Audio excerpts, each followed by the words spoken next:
This is it, my loyal army. I found it at last. A secret weapon in the jungles of Southeast Asia. A relic of the past. An ancient alien beast that can match the ferocity of that past John Mortis.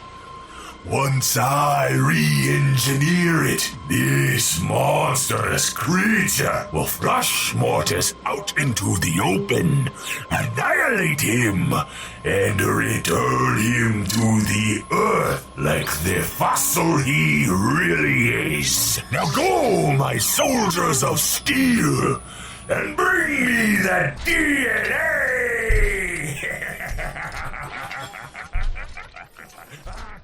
Do you guys want Predator? Oh, wait. Do you guys want Jurassic Park? No. Wait. I brought something so much better. Okay.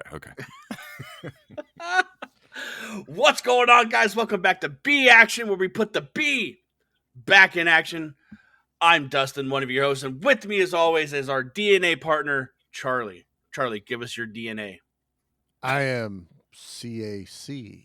That would be mine. You're what? You're CAC? I'm a cack.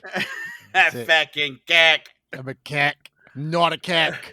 And with us, as always, is our silver monster, Mickey. Mickey, what the hell is that, man?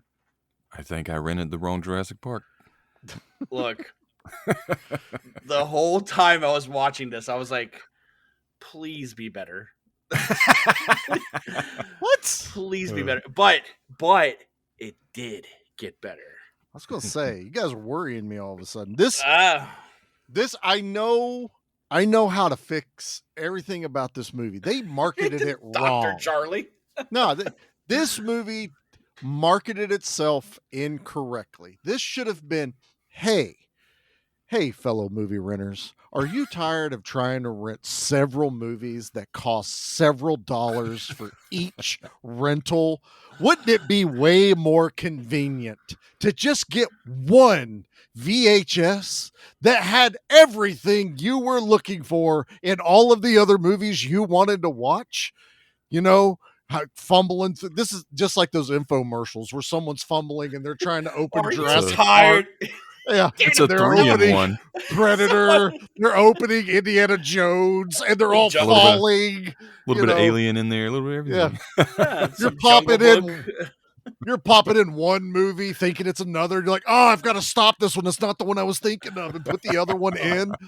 They should have been like, we have it solved. We've got one movie with everything you want, DNA. So that's how I would market this movie. Fair.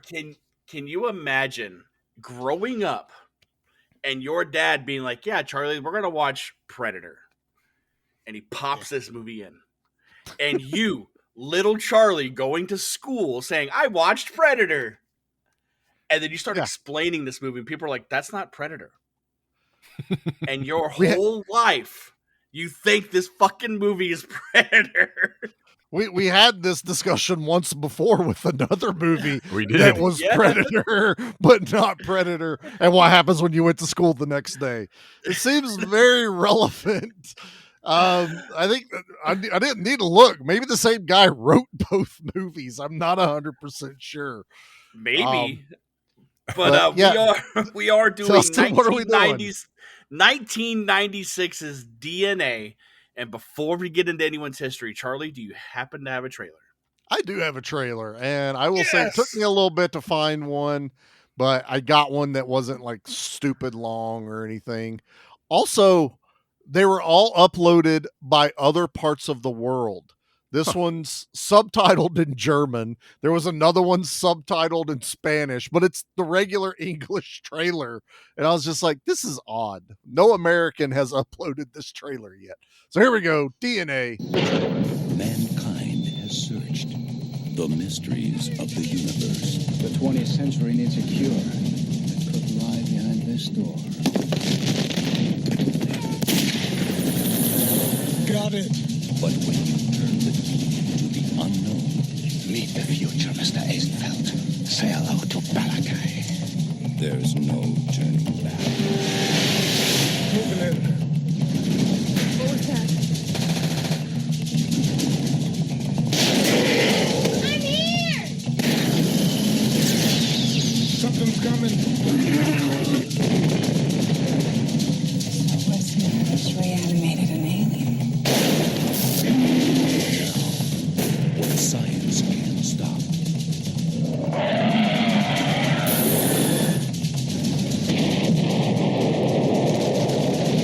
One man must destroy.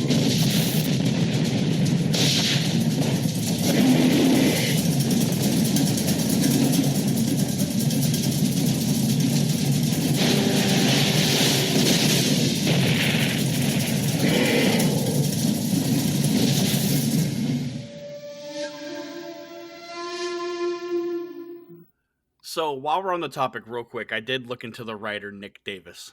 I was doing the same thing. He did write a movie that is Project Shadow Chaser. Part 2 and 3. He didn't do the Part first 2 one. and 3, not Project Metal Beast. Nope. But those are movies that definitely could be on B Action. So I'm just saying. Absolutely. But dude, his visual effects fucking department, like the echelon he has there, man, he has Clash of the Titans, Dark Knight, Charlie and the Chocolate Factory, Harry Potter and the Chamber of Secrets, Aquaman and the Lost Kingdom, and then The Adventures of Pluto Nash. Well, yeah, everyone loves that classic Adventures of Pluto Nash. So Eddie yeah, Murphy, what were you doing? he's still active, which is awesome. Yeah. But let's get into some histories, and I hope there might be some. So Mickey, what is your history with DNA? Big Fat Zero. I didn't even know this movie existed until you picked it for this. I know Mark Decascos well. This has an amazing actor, in my opinion, in Jürgen Prochnow. I think Prochnow or Prochnow. I don't know how you pronounce his name. Yeah. Dude is an amazing classical actor. So, like, yeah. But I never heard of this at all. Zero history. Charlie, what about you, man? What's your history with DNA? Oh, I have history with DNA. This was I knew definitely a rental back in the day because I loved creature features, man. You know, this was probably on the shelf right next to Carnosaur and those kind of movies too when I started renting them. And I rented DNA. This was also before we really got cable that had Sci-Fi Channel on it. My grandma had Sci-Fi Channel. We didn't on our cable package, but this definitely was reminiscent of those early Sci-Fi Channel movies. But yeah, I probably haven't watched this movie in 25 years. It's been a long time, but I have always known about it. But it was a fun rewatch and to be like, oh yeah, I remember this. I was like, yep, we did that in there. Holy shit, they ripped every fucking movie off. But yeah, I have pretty good history with this. Dustin, what about you? You brought this, and it shocked me when you put this on the list. I was like, really, you're going for DNA this month? I'm not opposed, but was kind of shocked that you put it on there. So, truth be have it, this movie was almost picked last year for October. Oh, really? But you know what we did instead? What's that? Raw Force. Oh, that's right. Dude. We fucked up. No, so this movie, like last year when you're like, Dustin, you can pick B horror stuff. Yeah. I'm like, okay, cool. I did some digging. We all decided on the Doll Man double feature, which was a fucking banger. Oh, yeah. And 100%. I was like, I want to do something with a monster in it, you know, like, because this movie, you just nailed it, dude. This is the movie that's on the 4th shelf down at fucking Blockbuster. Yep. Even though it starts with the letter D, it's the 4th shelf down. It's D for down. Yeah. Down there. That's where it is. But what got me is I found this movie right when Flicks and Friends did Double Dragon. Because Mark Decascos' name was really fresh on my brain. And I seen this, and I was like, cool. And the movie cover, like, I'm going to spill it now, dude. Like, the movie cover, it's always drawn me back to this movie. Mm-hmm. So like when I was doing my picking, because I wasn't allowed to pick House of the Dead for October's B action horror month. Also starring Jürgen Prochnow. Yep. But man, I seen this and I was like, I kind of want to do it, and like I shelved it last year, and I've had it on my brain since. And then you let me pick all 4 movies this month, and I'm like, we're fucking doing it. Yeah, we're gonna do it, man, because it's about that time, and I'm not gonna lie, man, I had a ton of fucking fun, even though it does rip off 8 movies we just listed. It's fun. It is the classic tale of bad guy, a partner turning on partner and thinking he died, and then there's a fucking time jump in this, and all of a sudden partner A is still alive, a la Chuck Norris. Now, do you think Mark Dacascos and Chuck Norris, imagine that team up? That'd be pretty badass. That'd be awesome. I'd watch that. Dude, and Mark Dacascos, like we just talked about it, he fought Al Leong and survived. Yes. He held his own against Al Leong, the greatest henchman in all of movie history. Ever. Yeah, dude. But did you look into this director, William Mesa? I didn't. No.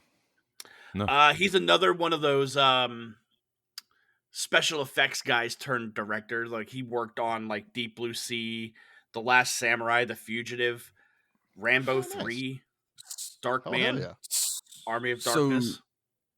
So learning this, and the writer and his special effects, it kind of disappoints me that we got these really bad CGI moments as opposed to just sticking with the suit they made. Look at Deep Blue Sea, man. The sharks in Deep Blue Sea kick ass until they're CG. yeah, for sure. Yeah, for sure. But yeah, there's moments where they're like, okay, we go from practical to CG, and it's just bad. I gotta say, this very much is Brotherhood of the Wolf. I had flashbacks to how bad that creature was, and that movie's even 6 years newer than this one. But also, I'm gonna be a little more lenient because it's 1996. Well, yeah, for sure. Yeah. They were ballsy. And I will say they were ballsy with this movie. I get that suit probably wasn't able to do a lot of those movements they were trying to, pull off. It's not a xenomorph. And the front flips and shit that he was doing. its biggest mark is they got away from the dark lab and got out into the sunlight of the jungle. Like, if they could have stayed in a dark area, it was jungle at night or something, they really could have pulled it off a lot better. I'll 100% agree with that. I think you could have been more clever and used the CG creature sparingly, only when you absolutely had to. Kind of like Beowulf, everything looks cool till it turned into the CG purple ooze and glow that they tried to do. But and even then at the end it kind of worked. This one, they were going, I really think if they'd have CG'd it and not kept trying to make it translucent, that would have helped. Just make it be there, and then when it's invisible, make it invisible. They were, I'm going to say, ambitious. Really ambitious with this movie. And experimental in a way too, I guess. 100%. Generation. Yeah. I know they were kind of in the early parts of it. So. But I mean, Jurassic Park had, I know that's a different beast, a lot more money, but like you saw how well they did with it.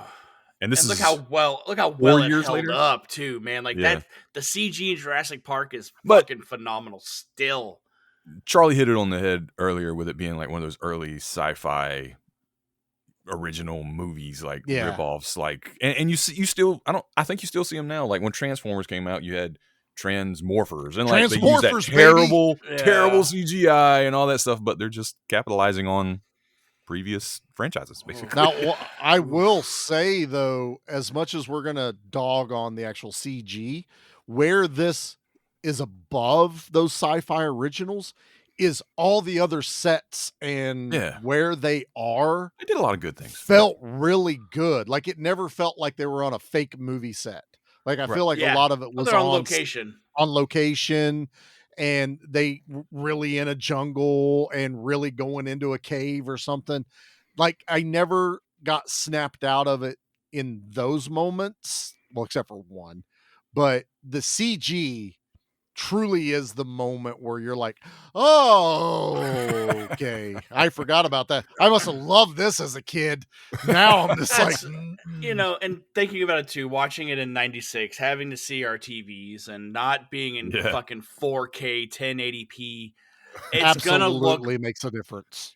It'll look fine, but outside of that though, it's actually pretty beautifully shot. Like, I mean, it looks, it's not well edited at all. No. But like, but the camera work is good. The lighting's really good. It's just, once we get to the CG, they were still working on it. There was talent involved in this movie, and that's obvious. And Dustin pointing out the fact that a lot of these guys are those special effects creators, and they're really good at their job. I do feel like, how many times have we heard this, that you're like, oh, this movie, it's pretty good. Oh, it was done by a special effects guy who wanted to try and direct the movie. I get that. Somebody owed him a favor, and he's like, sure, you can do this movie. And then he realized, oh, fuck, this was really hard. Also, this guy did Galaxis from way early on, and I'm like, I have vague memories of that movie not being great either. Project Shadow Chaser, I probably have more fond memories, and I'm looking forward to revisiting those. But this one, it's something about it. It still worked for me on a certain level. Even the storytelling, because this movie starts, boom, throwing you right into the past we learn. Where Decascos is a doctor, he's doing all this other stuff. You meet Jorgensen, and they go on an Indiana Jones quest to find a beetle. It felt like the opening of Arachnophobia, when Julian Sands goes looking for the spiders, or all the insects, and they bomb that tree and they all fall, and the giant spider. It felt very cold openish to that, where you're getting a lot of backstory right here at the beginning of the movie, and I really liked this.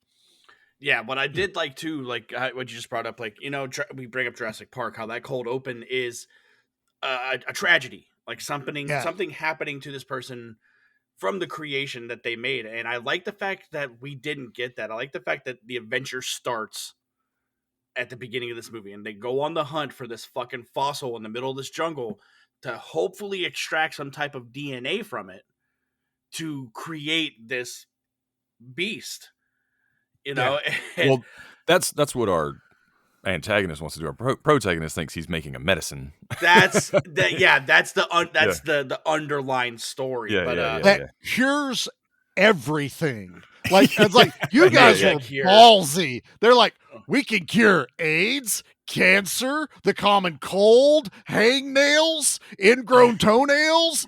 Like, we can cure everything. Male pattern biological weapon. Yeah. Right, yeah. No one would do anything evil with what we're going to make here. Quick, get Overlord Steelhorn on the phone. We need funding. We needed funding really bad. But dude, he shoots him right in the fucking gut, leaves him for dead. But here's what I like, this, that there's a time jump, because we kind of talked about the Hitman, how Chuck Norris was double crossed, and there was a time frame between then and now. I like that with this too, because Mark Dacascos at this point has built a life in this society where he was left for dead. And the fact that they respect the fact that he's the outsider, but he, at the same time, he's the medicine man, and that's like a trait that within the certain tribes, like, you earn. And to the fact that they respected the fact that he already brought that to the table, I really, really liked. But reading up on some of the trivia in here, that there was a part where it shows, like, in the lab scene, we see them on the computers, and there's blackboards all behind them. Did you happen to notice what was on the blackboards? I did. There was just some chemical compounds. It sure was, Mickey. Specific chemical compound. Oh, really? Some would say it's a secret recipe. Oh, Yeah, for KFC's chicken. KFC. And then on the DVD, they had to alter it with some CG to avoid a fucking lawsuit.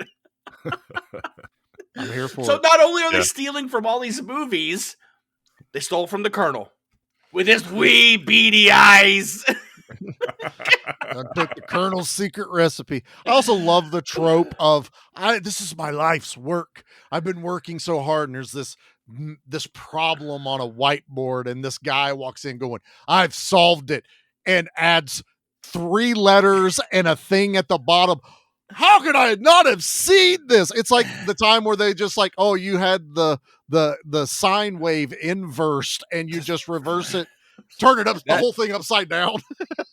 that is one of like. It's not a problem. It was just funny to me. that Yeah. Mark Dacascos' character Ash, like he does that a lot throughout the movie, where he says the obvious thing we can see, where he's like, somebody killed him or something killed him. Oh, there was something broke out of this cage. Like, no shit, dude.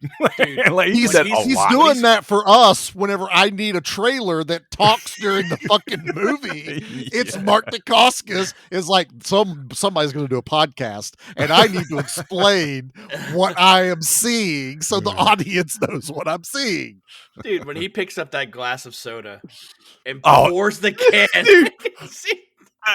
I immediately I thought he was going to do like a Pepsi commercial, like Wayne's World or something. He's like pouring it out. And I was like, it hasn't been long. It's the taste of a new generation.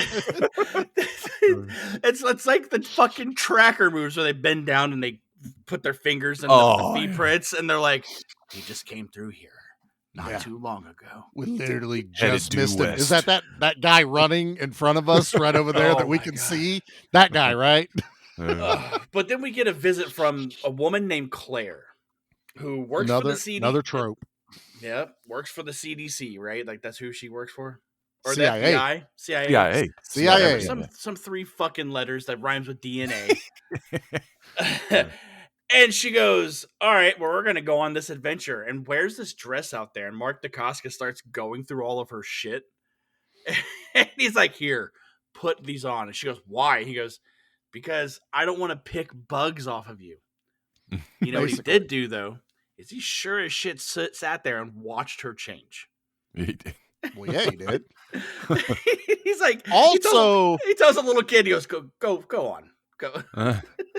I mean, this movie's rated R. There's gore in this movie. Yeah. This movie was also made in the 90s. No nudity. No. None. Like And- you opened the door. Not even a lot of terrible language. yourselves. Yeah. No, I think it's really probably R because of The gore. violence. The Yeah. violence. I yeah. guarantee Even that wasn't that bad. this on television is a breeze to edit, and you almost don't yeah. lose anything Oh, in yeah, the TV edit. But I was just kind of like, hot girl, Mark Dacascos. You have a moment where she has to take her clothes off, yet they don't show anything, and yeah, I'm just like, that's very odd for the time frame this movie was released in. Yeah, but man, when I do like the adventure where they're going, dude, because like she thinks he's laying it on thick. She's Mhm. like, yeah, so this, and he goes, duck, and she goes, why? So the cute girl in the boat, and he goes, what? And cuts that fucking anaconda's head off, dude, with that machete. There ain't gonna be no anaconda in a tree, BT dubs. Dude, that's a Also- big fucking snake Jean-Claude Van Damme did it better. Okay. Oh, man. with his hand. Hands of Steel did it better. Well, Hands of Steel also. But yeah, this would be a fun game later, is to watch it again and find every other movie reference other than the big blatant ones. Find all the little Oh yeah, movie references through here, because it is. I'm not dogging on the writer, but this man has a type of movie he loves to watch, and then he writes it into the movie. Sounds like Yes. someone we know, Mickey. It sounds like someone we know who loves fucking action movies and fixes every action movie with every action part of every action movie. I'm just saying, it's going to make a movie. You got to do it right, sir. That's right. At least I know what side of the ravine that my person needs to be standing on to throw a weapon to someone. Oh Just my saying, God. Dude, I'm that telling shit you, doesn't get by me. I'm telling you, the CIA has a fucking softball team, dude, and she's the pitcher. Jesus. That's how she hurled that gun across the fucking lake to him. Yet looked And- like she went, and tossed it down 10 feet down she to him. She Hogan'd it and flicked it at him. Hogan'd it. That I gotta say, that's the biggest atrocity, because I'm not even gonna ding the CG, because CG is what it is. It's the editing in this movie. Yeah. Like I feel like it's chopped to death, and that could be, maybe they filmed things correctly and they went, hey, you have to get this movie within this runtime, otherwise we're not going to release it, and so they're just chopping it to death. Or they forgot to film something and they're like, well, we can't have this part in here now, cut it, because it is extremely choppy as far as editing goes. Story's still not terrible, but it's a tropey story. Right. Go into jungle, find X thing, you have person from CIA, or I kind of, she reminded me of the girl from Lake Placid, sent from the museum to go look into this, or The fish out of Crocodile water. Dundee. Because they Yeah, really did make it sound like she was maybe like a desk jockey, and this was like her first out in the field mission in a way. She's written rather weird, because I know what Dustin's getting ready to say. She has a fucking arsenal in a briefcase. And she's a pretty decent fighter. Like, she throws that knife at that guy, hits him like right in the chest in that one fight. The Decascos goes, nice throw. That's what it was. They're setting us up for the throw at the end of the movie. Yeah, there you go. There you go. You just fixed it, man. So you have no more gripes. That's right. No more gripes. I don't. But I love. Oh, go ahead. No, I was just gonna say, I want to give it props for its creature, and I like this build up to the lore where we go in the temple. The temple's kind of cool looking, except Mark Dacascos can read that shit really quick. Also, the fact that he's part of this tribe, kind of very coincidental, honestly. But you go into this temple where they've got the head carved of what we'll realize later is the Bakugan. I don't know what it is. I forget what it's actually called. But Mordecai. Yeah. Oh yeah, I say Malachi or Malachi, Mordecai. Yeah. Nosferatu. But I love that you see that, and then we get the fossil of it late, the build up to this creature that they're gonna reveal to us. And I'm gonna tell you, I don't hate the creature. I actually kind of like the physical. It's very, hey, you remember the monster that they didn't use in Predator and they deleted from the movie that had Jean-Claude Van Damme in it? They're not using that anymore. I have an idea. We're going to put it in our movie. It's not red, but damn it looks just like the fucking Jean-Claude Van Damme bug running around in Predator. What it reminded me a lot of, and there's a character in the underground facility that we meet who is so chicken shit that he doesn't want to do anything. Like when but that dude I straight up thought was David Yost, the blue Power Ranger. Yeah. Because this monster straight up is a Power Rangers monster. Oh, for sure. For sure. Like the detail that, I mean, I'm not dogging Power Rangers monsters because those suits are fucking detailed. Yeah. This one is really detailed. I love this monster, dude. Like, and the fact, I think what they should have done, instead of making the CG like translucent look, he was already green. And with him being out in the jungle, he should have naturally blended in, which I think would have been a little bit better. They don't play up the invisible camouflage in the movie. That's never referenced. It just happens out of nowhere. And it's like, it's not like Predator where we're led into him being invisible because we're watching it through his eyes. So we're like, how is no one seeing him? How did he, whenever they find the other team that's been assigned, how did they get the drop on him? Like, not even a shot fired. They never dig that deep into this on him needing the invisibility that he has as far as camouflage. So I agree. I think it should have just been a green alien that blended into Yeah. the jungle.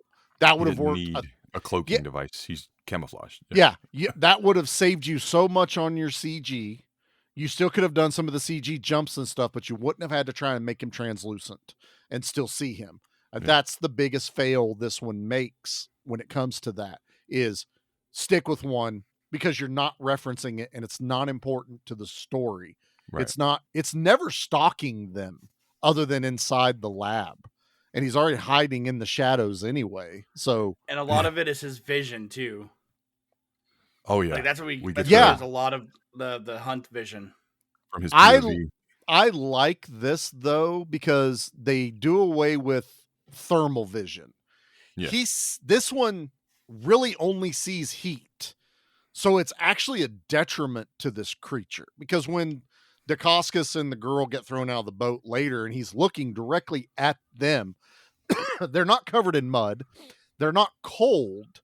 They're just outside in the ambient heat and it can't discern what's around him. And I'm like, that's actually way more believable. I'm interested. That's fascinating that you brought that up because like my first thought was like, no, look, we've already stolen so many things from Jurassic Park. Are you telling me this motherfucker can't see if they're not moving too? Like, because Decascos was like, shh, don't move. And I was like, oh, come on, man. And he like steps on that lady's foot and she's like, or her hand, and she's trying not to scream or move. And I'm like, it can't see them if they don't move. Oh my God. I was waiting for him to say it, honestly. I was like, you just go for the whole thing. But it was kind of, but it's way better than Robo Wars thermal vision, scanning, in that scanning. Enhance, analyze. Yeah. But this was like what you guys just brought up, dude, is one of many parts where they took the opportunity to lay the hot girl on top of the hot guy. Because guaranteed. But that is also one thing I really did appreciate about this movie is they didn't need a love angle. They didn't need, I want to save her because I saw her naked type of thing. Right. This isn't Decascos being Van Damme going, when's our sex scene? That doesn't happen in this. And that works for me. Dude, but there's definitely some sexual tension there though. They're attracted to one another. Yeah. Well, that's because she just seen what the fuck he did at the end of this movie, dude. The last 30 minutes of this movie where this man's running around without a shirt on. Like he's just tribal tattoos and shit. Oh my God, he's yadded up, dude. And I text you guys. I'm like, I thought this dude is straight up Mowgli from the Jungle Book, man. Like he has look, man. And I thought that was awesome. But he sets up these traps, dude, and this monster falls for all of them. Kinda. Yeah. Kinda. They don't all work exactly. Yeah. That tree log misses pretty badly. He had to go over it. I guess it slowed him down a little bit. Yeah. Oops. I wonder why this tree. It's like if the Ewok attack on the ATSTs didn't quite work. Like it's like the little ATST stuck its toe out and tripped the logs and went, you didn't catch me in that. That's how some of these felt. Yeah. Also, Decascos pulling all that off in, I don't know, 30 minutes. That's a lot of work for him. This is that editing issue, is there is no concept of time in this movie. Yeah. Oh, yeah. Yeah, was that tree already chopped down? Like, were the vines already, him hoisting it by himself and then having to do all the shit, dude? I'm like, I'd be tired. I don't know about you guys. And she's doing fuck all this entire time too. So it's like she's not even sharpening a stick. Dude, the rest of the tribe is watching him do it. Yeah. It's almost like a I'm trial. Like, come or on. Like, come on. Dude, it can only be one-on-one combat. Can we please talk about this tribe real fast? Because bring it. I audibly laughed, and I messaged you guys last night that the kid, we get a sidekick, we get Short Round in this movie, and he takes favorite part of this whole fucking movie. Oh, okay. I won't go that far, but he doesn't have great things. But anyway, he brings Decascos back to his tribe, basically.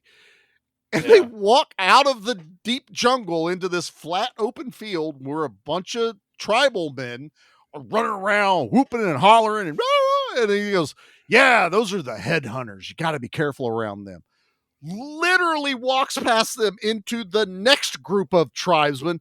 These are the peaceful tribesmen that this kid is part of. I'm like, it's not even next door neighbors like a river over. They drew a line and they're on either side of the line like you would divide your bedroom with your brother. It's like headhunters and nice guys. They do explain it because he's like, they're coming together to protect themselves from this creature that has been, because the boy actually brings him there because it's like a sister or somebody has been killed, and he takes the body to them, and it's gross when they pull back the body bag. That's when you're like, oh, I'm not watching sci-fi right now. And I guess it's picking off parts of the tribes. So like, I forgot who said it. We're like, it's got to be something really dangerous to bring these two together or something like that. But the disconnect was the headhunter tribe was the one working with the evil scientist. There were some Jürgensen, of them, yeah. The chief, because he eyeballs Decascos like, motherfucker, that's I right. thought you were dead. That's right. Yeah. And so it just felt so weird that they're literally right next to each other. And again, there's no passage of time because when they go to the cave, it feels like we just got into this cave. I also hate this. I hate when movies do this. When they first go into the cave to find the beetles, they walk through the opening and they move the spider webs out of their way. There's 20 fucking guys down in that cave already.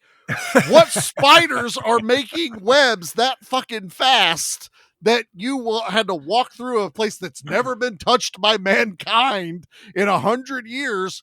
Oh, wait, we're having tea down here. Okay, guys, thanks. I'll have 1, 2 sugars. They're walking through. That's just how it felt to me at times. They're walking through.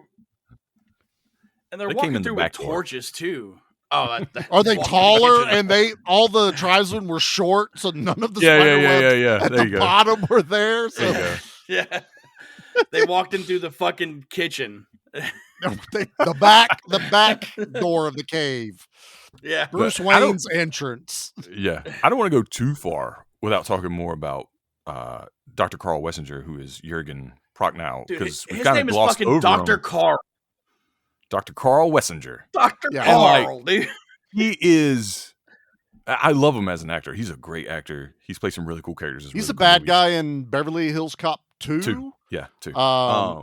He's been, like, you see him, Judge Dredd. He was one of the high judges. They rip his arms off and all that shit from the ABC robot. He's in House of the Dead. He's in Das Boot. He's in Das Boot. Yep. Charlie goes, I already said that. Move on. I got your drop. Okay, that's it. It's gonna happen. It's gonna happen eventually, Charlie. On your show, not mine. Yeah. But like, Charlie, this is our show. What do you mean? Sure. when it comes to House of the Dead, sure. Go ahead, Mickey. Sorry, Dustin keeps interrupting. You're fine. But like, he plays such an over the top, like, comic book villain almost. Like, he's just a piece of shit. Like, he's like no redeeming qualities at all, and he has all these lines that are just like over dramatic, but it's really cool. He's actually kind of part of what makes this movie cool, in my opinion. So, I 100%. You need a good villain, and this is another one of those where the bad guy isn't just the monster. There is a human counterpart monster. We'll get to my only issue with that at the end of the movie with this guy. Yeah. And I really he has a conversation with the guy that's trying his best to be Sam Jackson with the cigarette hanging outside of his mouth. But hold on to your butts. He's basically, that guy is saying like, this isn't right. We shouldn't be doing this. And the other guy's like, I'm not doing anything wrong. I'm just making a product and they're buying it. What they do with it after that is not my problem. I'm not doing anything wrong. I'm just making something. I'm building something. If they want to use it for war, fine. He's like, and really, it's just going to be a deterrent. Nobody's actually going to unleash this thing. And there's a lot of stuff going on with him that's kind of cool. That character was a slight disjointed to me a little bit because that he redeems, pretty much kind of redeems himself at the end, which is fine. But when they find the fossil the way he's like barking orders at the tribesmen, like he's one of the main villains, you're Mhm. kind of like, oh, this guy's a piece of shit too. Like, but then later they it's almost like they dialed him back a little bit. Yeah. He's like, you're not as evil as Dr. Wessinger. You're more of his helper on this. Fossil looked badass too. I love when they Yeah. dig that. Also, Fossil that's only like 2 inches under foliage that's been dead for a very, very long time. It was behind the spider web, Charlie. You didn't see it? That's right. You're right. But dude, I love when Decascos, like they're in the facility, they already did the pour test with the fucking soda, and then this monster's chasing them down, and they run into Dr. Carl, and you see them lock eyes, dude. And I knew what was about to happen because once that door shut, you just see that right hook come across the screen, right into Dr. Carl's mouth. Yeah, it was dude, good. Oh my god, dude! He got up. He wanted seconds, and Decascos was ready. As I say, he wanted. Out of there. But he pulled out his little side piece. But Decascos was ready, man. He would have whooped that man's ass. I wish he'd have said something along the lines of, "That's fair. You earned that one." You know what I mean? Yeah. You know what? But put Decascos fair. Thinking about this now, look at Mark Decascos, right? Stud, big muscle man. There's a reason I say he has an ass made of granite. Listen to our Brotherhood of the Wolf episode. He's the smartest man in the room, right? Right? Yeah. Last week, werewolves. Frank Grillo. Stud, muscle man, smartest man in the fucking room, dude. So, you know what? This trope's been going on at least since the 90s. We got a good theme going on here. Yeah, you thought I was picking monster movies. Some jokes on you. This is a good place for me to introduce my theory that this is Ash Ketchum in the future when he grows up to be an adult. What? Listen. The guy collects and hunts down insects, which is the original Pokemon thing, was about insect collecting, right? So he's looking for these beetles. He's trying to fight this alien monster, which happens a lot in Pokemon. He's very kind. He's very loving. He takes care of everything, but he's also very strong. And I don't know if you realize Ash Ketchum is like, he's tanking like Charizard attacks and stuff, and that would kill anybody else in the anime. He's getting electrocuted and shit. Yeah. Every time they said Ash, I was like, "That's Ash Ketchum right there on the screen. Like this is the future. This is where he grows up." Isn't there a Pokemon called Scyther or something like that? That looks Scyther, yeah. Scyther that looks a lot just like our alien in this movie. That was not lost on me because I kept going. This other than the Predator thing, it's like this thing looks real fucking familiar. Yeah, and it's kind of the mix of the praying mantis creature in the Clone Wars in the arena fight. And Scyther from Pokemon, they had a mutant baby. Also, really, really like the reveal that this is an alien out of nowhere. Like, I was like, okay, this is. I love my creature features because this movie also. I mean, this movie's earlier than it, but I like movies like The Relic. Where there's this ancient creature that takes DNA and mutates into other things. Also, you watch movies like The Ruins or The Cave. There's always these like things that have evolved from the earth. They did this, but then they went, nah, fuck it. Let's keep it an alien like in Predator. And, it's an ancient alien that was dead. And now they brought it back to life because, we can control it and make money off of it. Yeah, I love it. I love that. They just sprinkled some water on it like they did in The Faculty. That's right, man. Just a little Salt Bay. Yeah, just a little drop of water. A little bit of beetle guts. We're ready. That's right, man. They never explain the beetle thing. Like what are you taking? I assume they didn't explain it, but I was like, it's kind of like the frog from Jurassic Park, right? You use the DNA from that. Okay. To reconstruct the DNA of this alien creature you got from the bones. Or maybe. I don't know. But they go so far as to say the bones of the alien creature are made out of the same stuff that the outside of a bug, the exoskeleton is made out of. So they must share some DNA or something. Yeah, and that's before the reveal of it being an alien. Yeah. So that's where you're still thinking it's terrestrial. You know, Right, you're still thinking, oh wow, it's a bug. I like killer bugs. I have no Yeah. problem with that. Starship You know, Troopers, baby. dude, the only good bug is a dead bug, sir. That's what I'm You know, saying. that's how we I'm doing roll. my part. That's right. That's Mark Decascos doing my part. But so our Timu Sam Jackson finally has like a revelation. He's like, no, dude, what you're doing is fucking wrong. Blowo! Right in the gut, dude. All right, fuck you Pretty then. cold. And dude, and Put him he in the dang- bait cage. I'm saying he dangles him in a cage over this hole where how does he know that monster is in there? Well, I He think kind it's of a- was talking about closing things off to direct it there, I think. Yeah, I think he was closing off the tunnels because everything's Okay. underground. This whole base they built is underground. And they created this thing and it escaped, and we kept getting the Jurassic Park scene where they're like, The it's paddocks. almost here, the paddocks, and Yeah. the trees would shake. Oh, dude. And you're sitting there Yes. going like, how big is this thing? Dude, it's only like 8 feet tall. At this point, I thought there was more than one. Yeah, me too. I thought it was that would be pack. viable.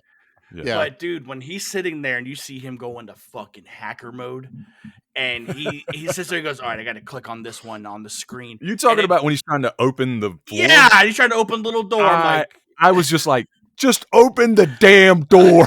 Like there was another menu. There's another menu. There's another menu. Just open the goddamn door.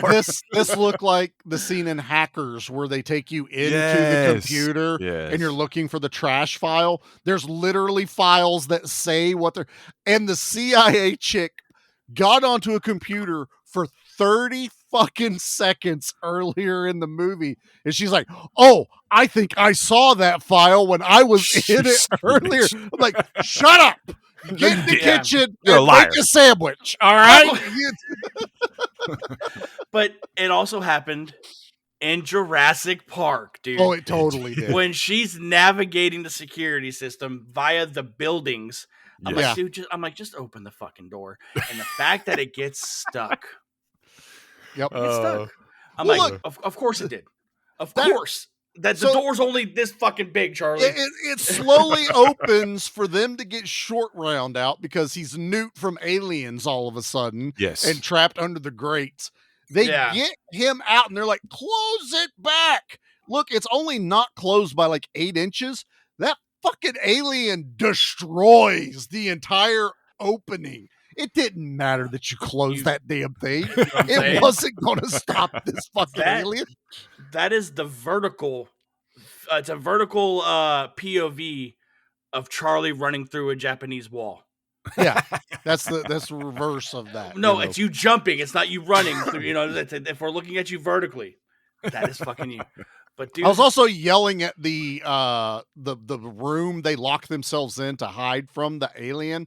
Like the door closes and you're thinking it's like 8-inch steel, but it starts walking on the ceiling and the ceiling is denting in. Yeah. I'm like, Yeah. just go through the ceiling. Like Yeah. no one thought to reinforce Where- that part of the lab. you know why they didn't? Because they spent their lab budget on soda. They probably did. That's what it was.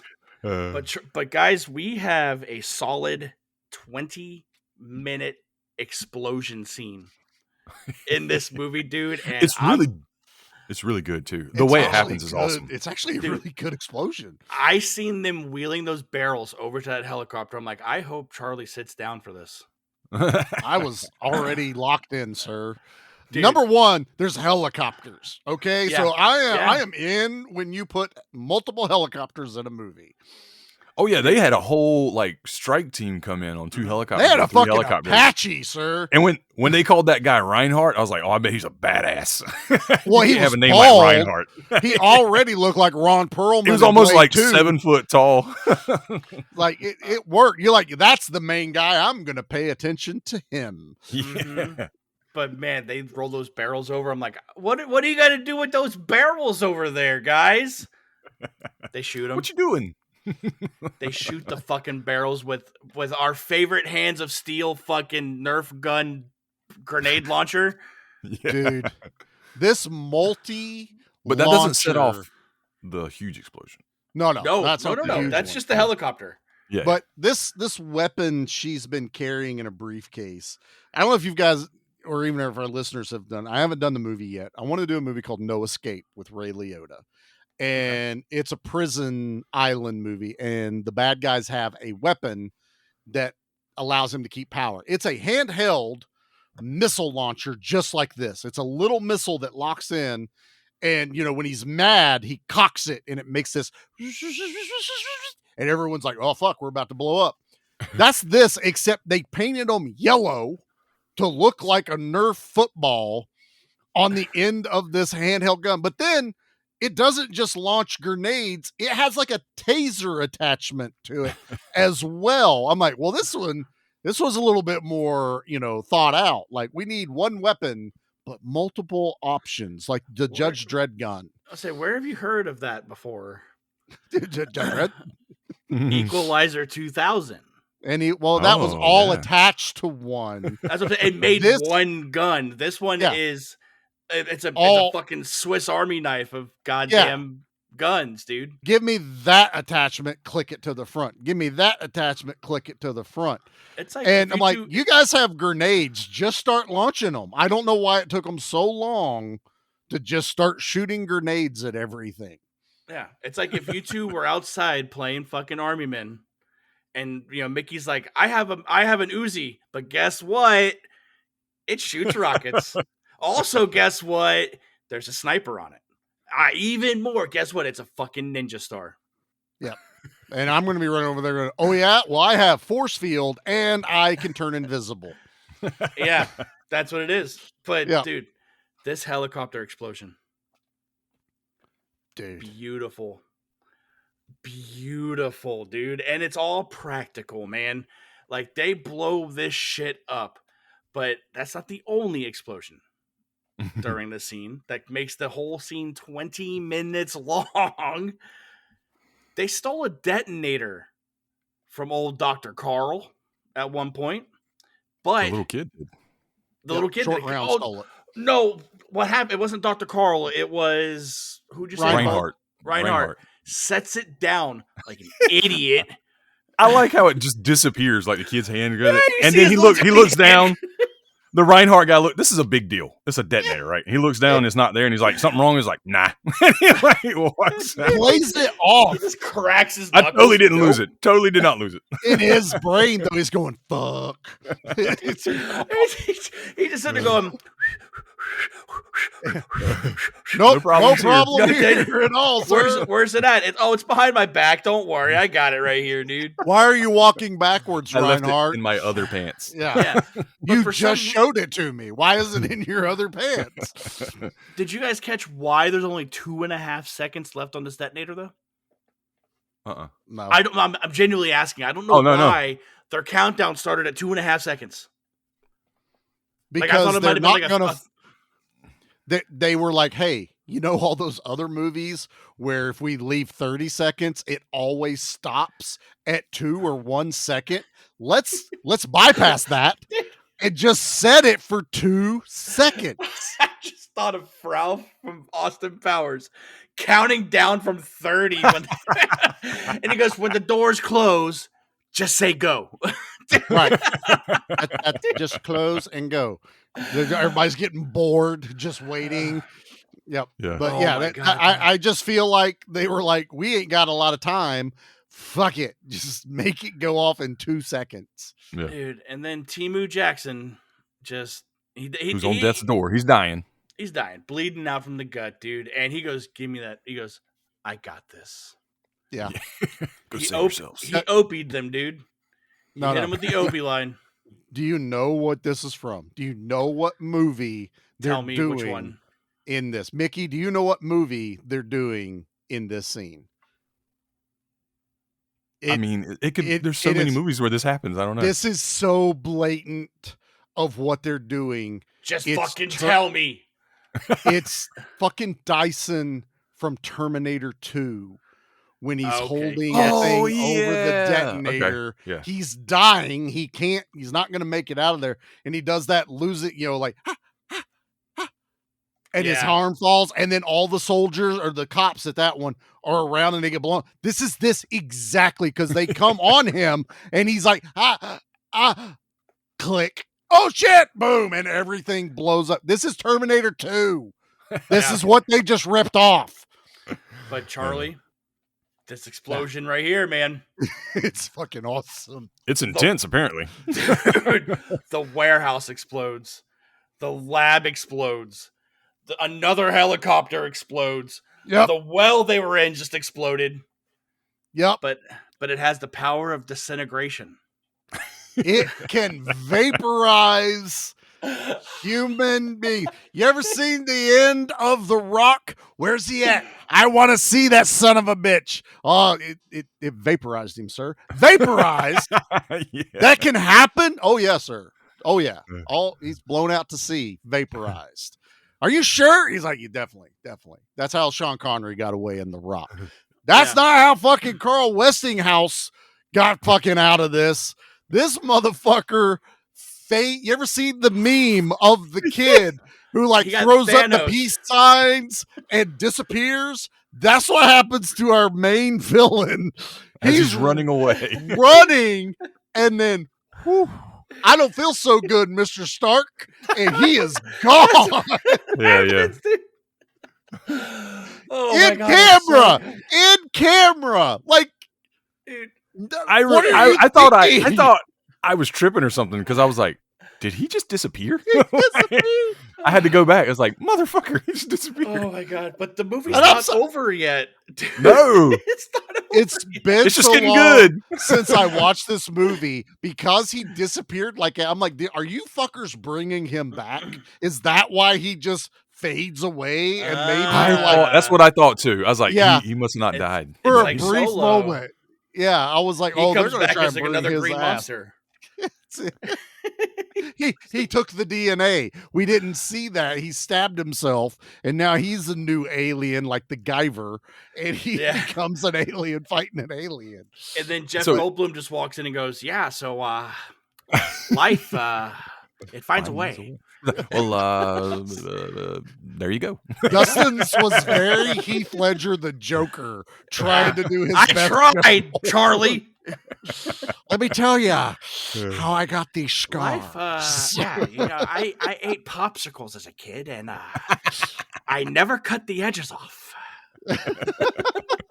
But dude, the movie's not fucking over because there's a No. boat chase Yes.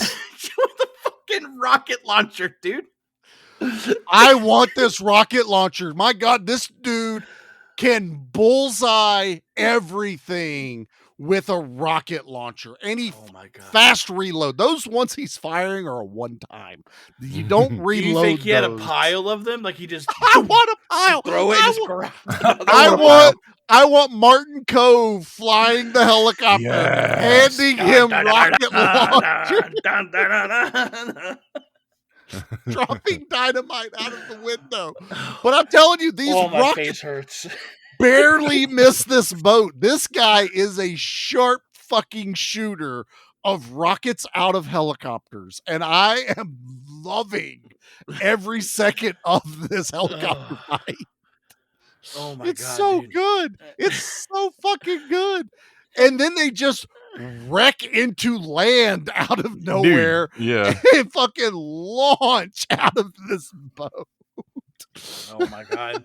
And this is where Claire lands on Decascos. She goes, "Oh, what's that? What's that sharp poke? Do you have something in your you're- pants?" Your gun is sticking into my hip. He pulls out the rocket launcher they've been carrying the whole time. It's in He goes, his "I'm sorry, pocket." It's just this. And then Short Round, inadvertently gets killed because, like, they're walking around and they don't hear this monster directly behind them. Yeah. They don't Yeah, hear it. it ain't exactly stealthy either. No, dude. I would think something He's that big. he's cloaked. I Yeah. would think something that big, though, you at least You feel it yeah, walking, yeah. And Short Well- Round's like, he's like, Dr. Jones. He's like, I gotta go warn my tribe, and you guys go your way. And this is where, like, because the kid was, I get he was annoying, but I almost didn't care about anything in this movie until that thing killed the kid, and then something in me was like, man, I hope they kill that fucking monster now because like Yeah, the kid died, and I was like, now I have an emotional reason to really be invested Because- in what happens. the monsters only killed bad guys Yeah. so far, especially the one he snatches in the dark, and there's just Oh nothing but my a pool God, of dude. blood. That Yeah. was badass. But Yeah. you know, the monster doesn't kill Sam Jackson basically in this thing. He would have if he grabbed him. Yeah, He yeah. grabbed him in the cage, and the monster was chasing Short Round throughout the whole He was. bottom. He was trying to get So him. Yeah. He would have if he got him. Yeah.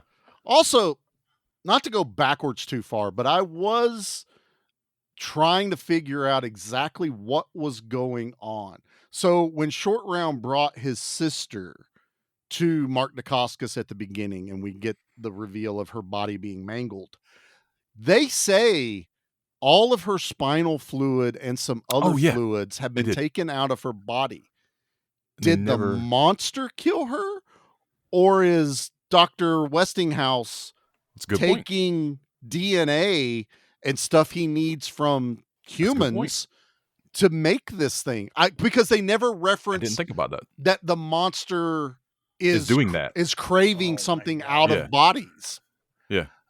My brain immediately just went to that South Park episode where fucking Christopher Reeves was cracking open the fetuses and slurping, Oh god. slurping getting- the spines. He starts Stem cell walking research. as it goes. Yeah. Man, y'all think South Park's edgy now? Go watch that Right. early shit. I just imagine that monster walking around holding this little girl with her neck cracked and like a crazy straw stuck in her Like a spine. like a what- killer like clowns a with loose Capri- cotton candy. Like a Like a pina Capri colada. Sun. I was thinking a Capri Sun. You never can stab those straws in the same spot. Oh my But god! I was really thinking that. I'm like, that Yeah. that would make the doctor even bigger piece Yeah. of shit. Yeah. Exactly. And like the monster is really just tearing people apart, not feeding in this movie. So because that's what we're talking about. We haven't seen it kill anyone innocent really, except maybe the girl we're supposed to believe that. But I'm leaning towards it wasn't the monster that killed her. I think it was she was being experimented on, and all of her That makes shit sense. was taken out for the science Yeah. of creating this. I could be wrong. Again, this movie doesn't take We'll enough never know. time to explain anything. This movie is really fast too. Again, it's It's that an hour 90-minute 27. Yeah. Yeah, it's a breeze to get through. I am never bored in this movie. I will say that. I feel like they The first half is kind of slow for me where I'm like, okay. But really. Yeah. I feel Oh, like they're man. doing. I a fell decent asleep. I did amount- fall asleep actually when they first go on their adventure to the jungle. So I kind of had to like start over again. Damn, that's but real early to fall asleep. You had to be tired. I'm 'Cause talking that's- about like after the girl shows up and then they're gonna go find my man. Oh, when hideout. they go. It to was the new late. tribe. It was late, but it was like Okay. I just kept like dozing off, and I finished it the next day though. When So, his anaconda don't want none. yeah, exactly. Kinda don't want Dude. none.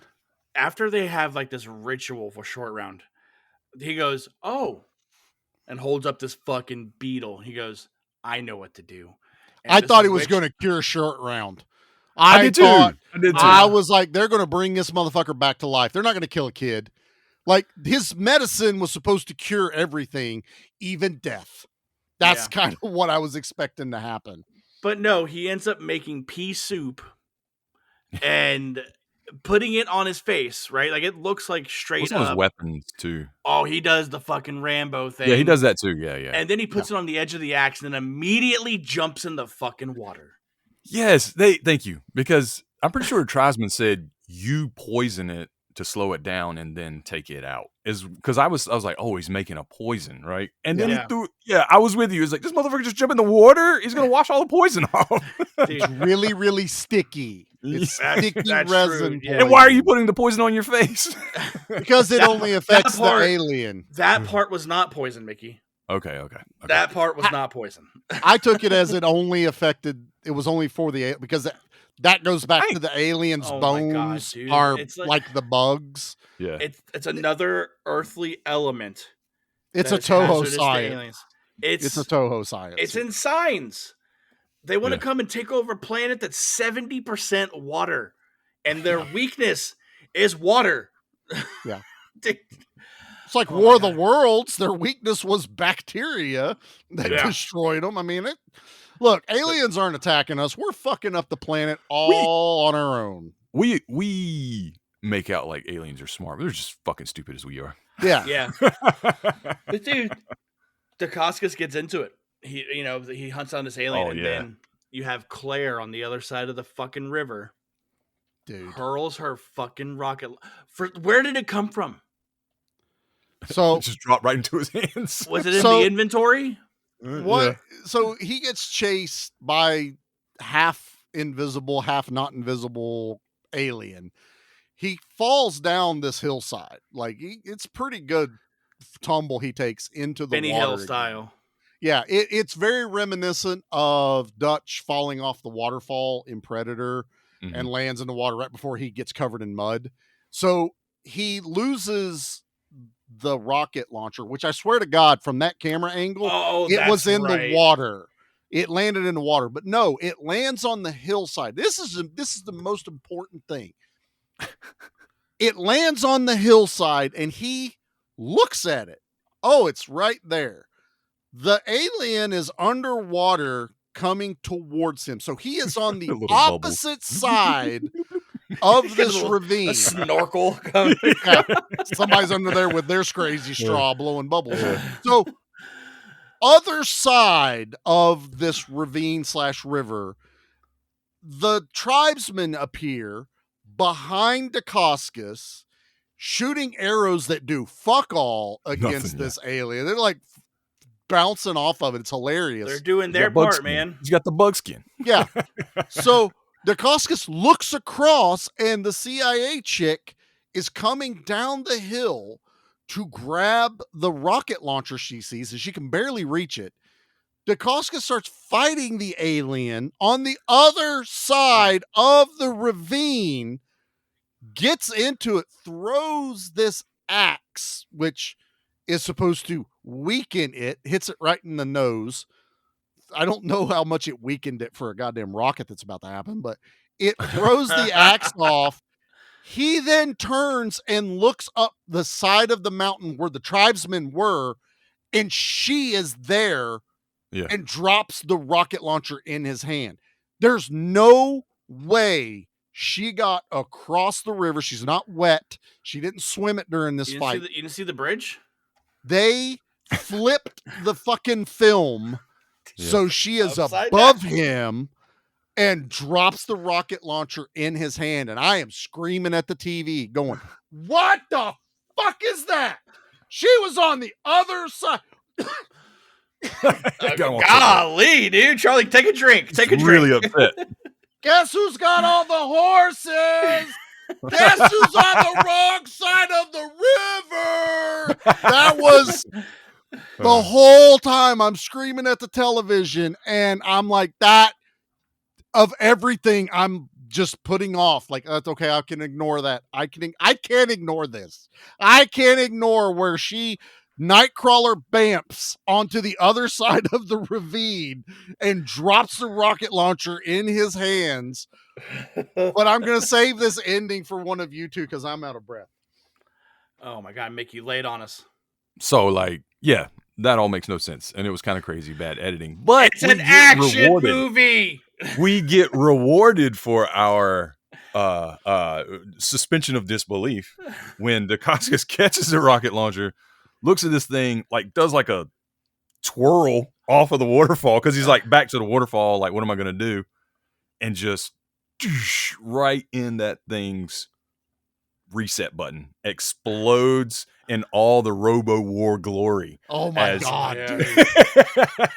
As he's falling from the waterfall, you can see behind him just this thing turns into shit everywhere. If there was white fluff out of that explosion, I would have swore they stole the scene from This is shot for shot. It is because I went and looked at it afterwards. Yeah. Reb Brown launching into the Robo War Predator and it explodes. It's this ending. Like, I gotta watch. It's still awesome. It's still awesome though. Dustin, if you don't make a clip showing both ends of I these will. movies, we gotta have it. People gotta understand that we're all three Leonardo DiCaprio snapping our fingers. Oh, there it is. There it is. Yeah, that's us at the end of this movie.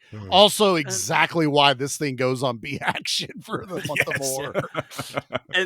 And then we finally get it, guys. We finally get the epic stare down. Yeah. Between Decascos and Claire. Yeah. Like After I finish my paperwork, I might go on vacation. yeah, right. I've got some personal leave saved up. Yeah. God Borneo damn. sounds nice this time of year. Oh, do you want to go hunt an Aztec monster or what? That's what the relic should have been, the sequel to DNA. I would should have. Give me Mark Decascos and her going on another adventure. I would have been there for it. But that's DNA, man. That movie is fucking wild. So, Charlie, you think it's time to get into the things? Yeah, let's get into the things. There it is. That damn John Mortis keeps spoiling my plans and killing all of my men. Do you know that he actually turned an electric pencil sharpener into a frag grenade? Seriously, who does that? Charlie, now I'm I want to with know, you. did he throw the electric pencil sharpener, or did he set it up that when the henchman needed to sharpen his pencil, it explodes when he tried to sharpen his pencil at his desk, trying to fill out the paperwork from the day. Yes. And then all of a sudden he blows up. He's a fucking... He works in an airplane hangar, doesn't he? Yeah, he does. Guaranteed. He's just a night security guard, and he's trying to sharpen the pencil for his report. He's a week away from retirement. 100%. God damn it. Charlie, I need to know, what was your favorite kill in DNA? This is another one of those where there's a lot of deaths happening, but to get like ones that are, front and center and shocking, there's not that many. But there was a moment, and I can't remember who it was. I know it was one of the henchmen, but the alien punches through the guy's like stomach / chest from the back. And I was like, oh, now that's fucking cool. And the hand is out there squishing, and he does the Kali Ma but reverse, and pulls his heart out his back. I think I'm gonna go with that. And that might have been the chief guy in the lab that they end up walking through his blood. I think that might be that kill in the shadow, but the arm was cool. The arm was really cool going through that dude's torso. Yeah. Mickey, so that's mine. We talked about it. Mine is the self-sacrifice by Team Sam Jackson to create this large-scale chain of explosions, because it was epic. It had that feel of iconic action movies where the guy's like, I'm dying anyway, and it's killing me because I can't remember what he said. He had a one-liner there, and I can't remember. I was trying to find it. I couldn't find it online anywhere. But Smile, you son of a bitch. He says something along those lines, and it's like beep, boom, and it's just cool. It's awesome. It's probably one of the best parts of the movie. So. And he gets the biggest kill count because he kills everybody and vaporizes the main bad guy in this. How about you, Dustin? I'm right there with you, but I'm going to say my favorite kill is the helicopter, because that starts a 20-minute explosion scene. This fucking movie, dude. It's long. It really is. It's a solid, I'm exaggerating 20 minutes, but it's probably 10 minutes long, 10, 15 of just different shit, dude. But I gotta go with the helicopter because of the chain that it caused. So yeah. All right, Charlie. Okay. What do you think about these posters? Real quick on the kills, and I was confused as fuck about this trivia I read, that they originally were going to have Decascos fight a goat. I seen that. And it was... Was it a goat in a costume, or was it just a goat? So I'm really wondering if someone is trolling IMDb, because, you can write anything. It's like Wikipedia. Yeah. And but it was the reasoning. But they thought that it was too close to the ending of an Agatha Christie book and didn't want to get sued. Well, you see what they did with the fucking Colonel Spices, dude. They were already on top of the 9 movies they're ripping off. They don't want to What rip off this Agatha book. Christie mystery novel ends with a giant goat fighting people? Who's I will Agatha read Christie? it. She's She's a a writer. writer. Oh, I Like- can assume that because you're talking about a book. She's like a famous mystery novelist. Like, Does it look like I read? yeah. I've never even learned how to read. But I was just so caught off guard. I'm like, is this Jurassic Park and the goat gets revenge on the Tyrannosaurus that they tried to feed it to? But you've seen Murder on the Orient Express, like movies, or like Death on the Nile. Those are the books she wrote. Oh, okay. Yeah. Dude, I'm just imagining a T-Rex sized. I don't know now. where there was a fighting a goat book. I don't know. I have Which one? no idea. I need that answer. We need to find someone. This guy's Yeah. still going. Let's find this Nick guy and ask him about the fucking goat. Yeah. And what's up, man? What's up with this goat I keep hearing about? I want to circle back around because it's epic, and I'm mad I don't remember it. The line when my man dies before he hits the button. Reinhardt comes up and he's like, "Looks like you're out of bullets." And the guy says, "We'll see about that." And he presses the button and everything Nice. explodes. We'll see about that. Fuck you, dude.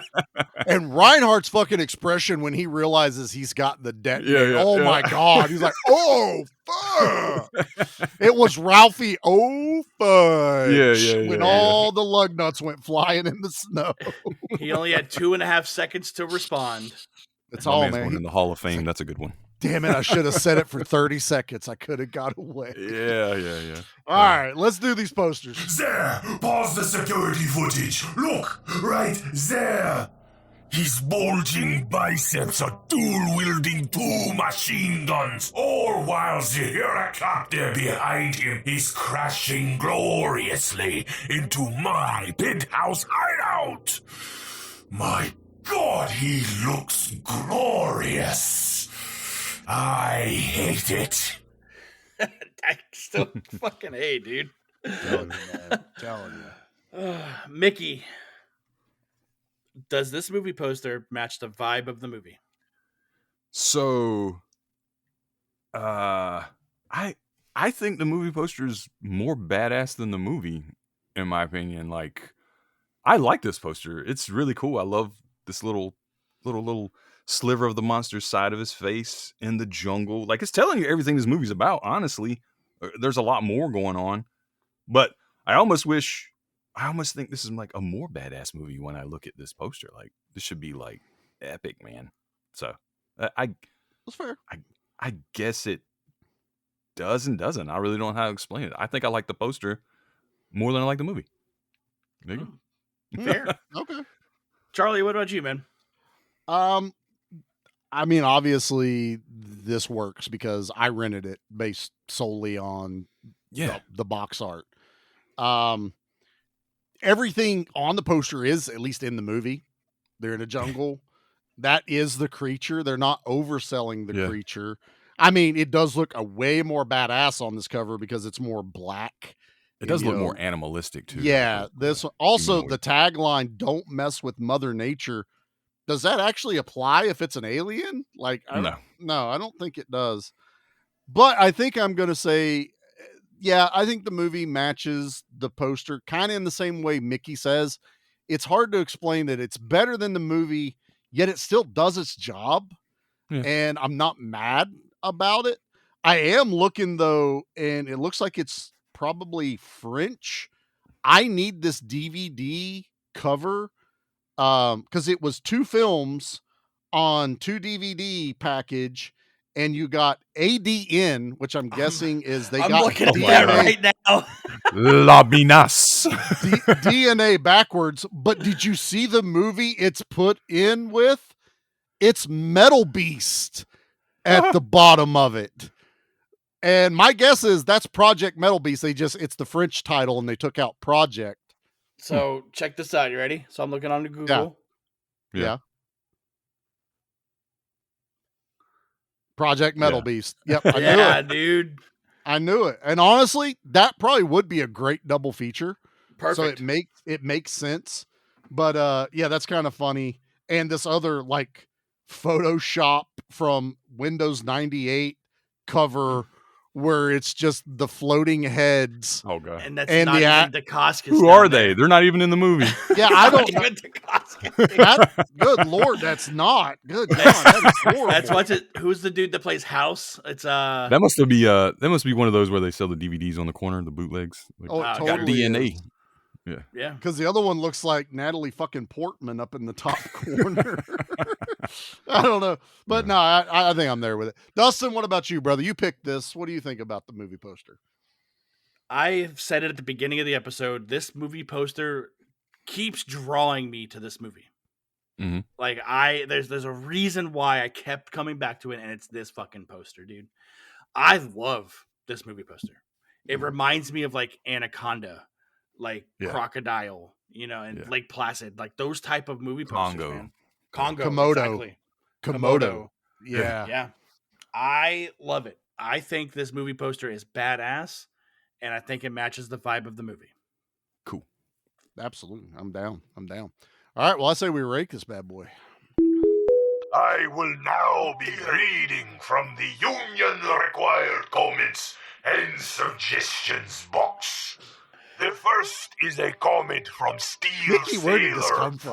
What is- 404. I Overlord struggled with this one the most, and it came out the is a best. superior I love it. tactician and I think it's leader awesome. comparable to the likes of Cobra Commander, Skeletor, and Megatron. Thank you, Steel Sailor 404. Next up is from Anonymous. Overlord Steelhorn, LOL, okay, is a buffoon on par with Gargamel and that buffoon Dr. Evil. Attention all personnel. Please find Anonymous and have him shot with haste. That is all.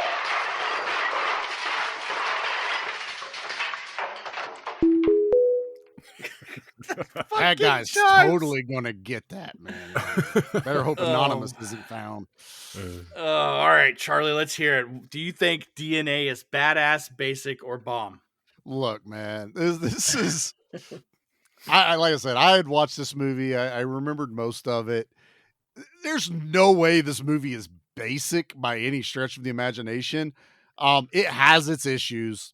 There are problems with it, but overall, this movie's badass. Just on they fucking tried their ass off, and I am here to celebrate how much they put into this. And when's the last time you watched a villain vaporize or somebody jump off of a waterfall firing a rocket and it explode? Well, there's at least one other time that's happened. But other than my Nightcrawler Banff CIA agent, this movie's badass, man. I can't say it's not badass. It gave me everything I wanted, and I had fun. And this conversation of us just laughing at the insanity has been even more fun. So yeah, badass. Hell yeah. All right, Mickey, let's hear it, man. I need to know what you think about DNA. All right. So, halfway through this movie, I was like, "Oh man, I don't want to like not give this a badass. This is," but I was kind of like, "This is pretty basic, right?" Because there wasn't a ton of action. All the stuff that was happening was kind of weird. The editing was off. But by the time I got to the end of this movie, I was like, I don't know, man. I kind of like that. I think it did just enough to move the needle into the badass section, right? So if you want to call it a lower tier badass or whatever we do, if you want to give it half points, sure. But it's just there. There's good bad guys. The monster practical part is really cool. I appreciate that. Really cool kills. It was scary, until it got out in the light. But yeah, And even though it stole from all these movies, somehow it works. Like at first I was like, man, that's just fucking Jurassic Park. But then I was like, but I like that. It was campy and stupid enough for me to go like, it's cool though. So by the end, man, like I said, once the place exploded, like this movie turned up, right? And it got cheese, it got tons of action, over the top, just a lot of fun. So yeah, I gotta say it's badass. There we go. Hell yeah. Fuck yeah. Before Dustin goes, you brought that up, Mickey, and I'm glad you did, because I get tired of people going, this movie sucks because it just ripped this off and ripped this off. Does that mean that only that idea can now live in that one movie forever and no one can ever build on this idea? Because we wouldn't have Every a third story's of been stolen. Yeah, we wouldn't have 2/3 of the movies we have if that was the rule we took. Someone did it. South Park did it. Simpsons did it. You know, we wouldn't have anything. So there's difference of literally just ripping off a movie and doing it frame by frame. That's definitely different. But to take elements of I like this, and I like this, and mash it together and make something else your own a little bit, I'm totally here for that. So I'm glad you brought that up, because that was something I was thinking on earlier of going, when is a ripoff too much, or when are we too hard on a movie because it took elements from other ones? It even slightly flirts with the parody line at points, especially with Jurassic Park and Predator in particular. But I don't know, man. It just did it in a way where I was like, I don't mind. It's funny and cool. So I would love a parody creature feature. If We've got parody horror and action. This is almost like Scary Movie, but for action movies. Yeah. But it's not supposed to be funny, and they don't make it funny, but I'm saying it's that same vibe where it's like, look at all these parts that we use. You could to be make this movie. sitting around drinking with your buddies and laugh. Yeah. At this movie, yes. But still get down with the action. Like, that was cool. And you're still having fun with it. 100%. Yeah. Dustin, what say you? You brought this. I got a sneaky suspicion I know, but what do you think of DNA? I just bought it. I found a VHS on eBay for $12. I'm like, absolutely worth all $12. Absolutely. The monster is awesome in this, practically. Yeah. Decascos is awesome in this movie. When is he not, sir? With his shirt off. Not awesome. Yeah, exactly, dude.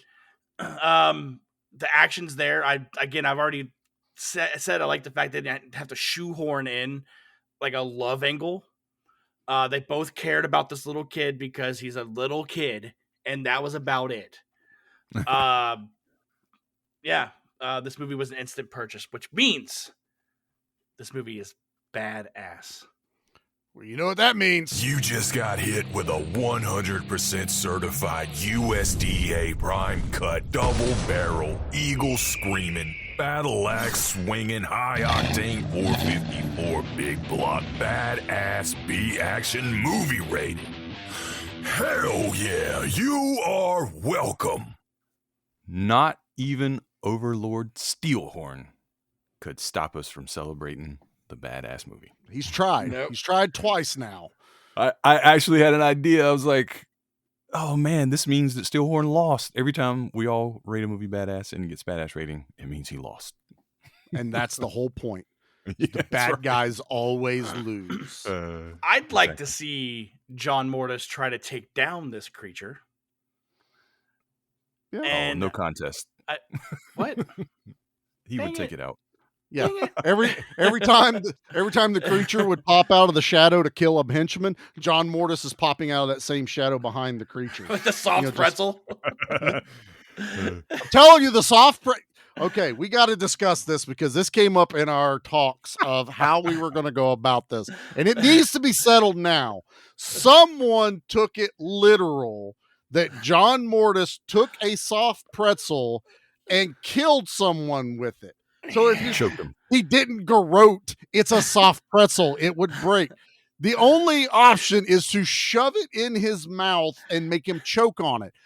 I have always pictured that the lore got started because John Mortis fired a rocket launcher at the giant soft pretzel building that they were eating lunch at, and the huge fiberglass soft pretzel fell down and killed a guy because, well, how do you explain that? He was killed by a soft pretzel. And the lore now snowballs toward Dustin thinks he got choked out by a literal Auntie M's soft pretzel.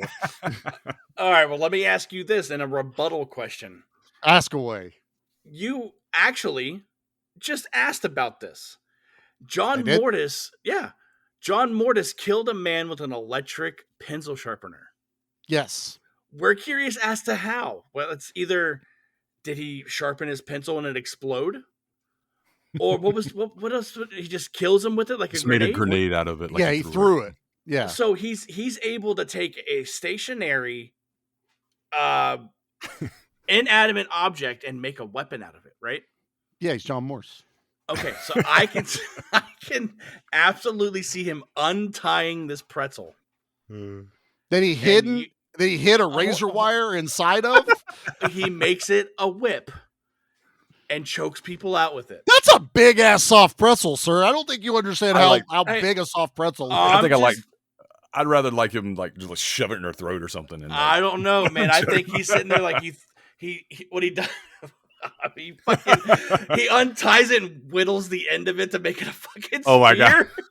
But it's not a soft pretzel anymore. The emphasis is how ridiculous it sounds, but it's based on truth. That's how myths get started. Yeah, I like that idea. It's a giant, remember Tony Stark inside of the giant donut? Yeah. This is a giant soft pretzel.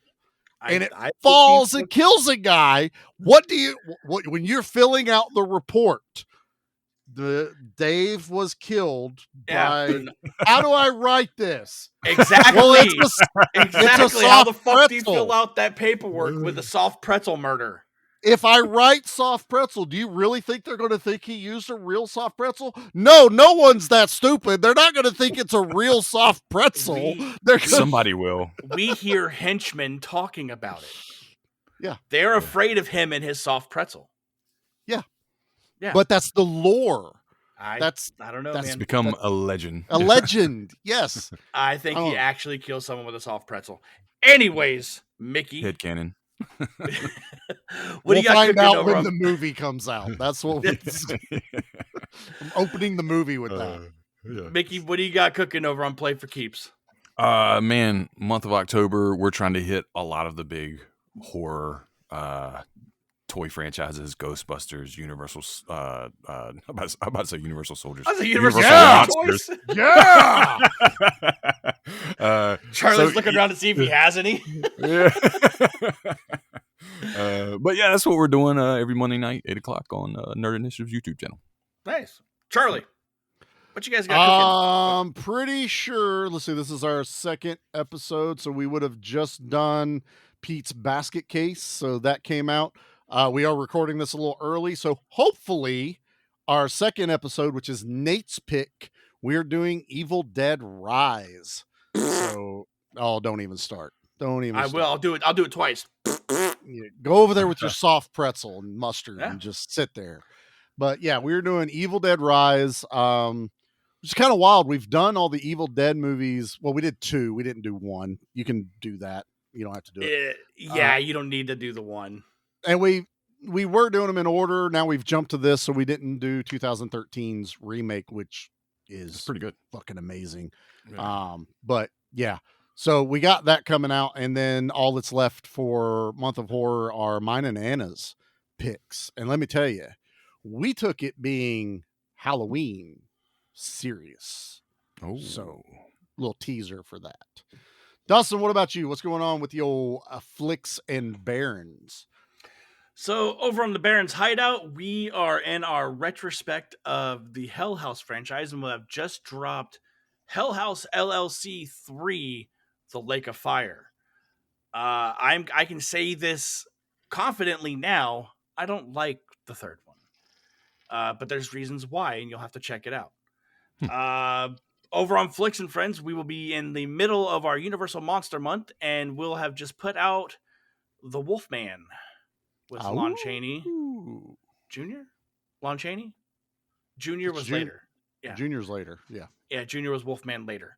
So with Lon Chaney, Lon Chaney Jr.'s Wolfman will be making an appearance in our Universal Monster Month, though. So that's all we got cooking over there. So yeah, I guess there's only one thing left to say, and that's don't just watch action. Be action. Damn you, John Mortis! I will get you next time!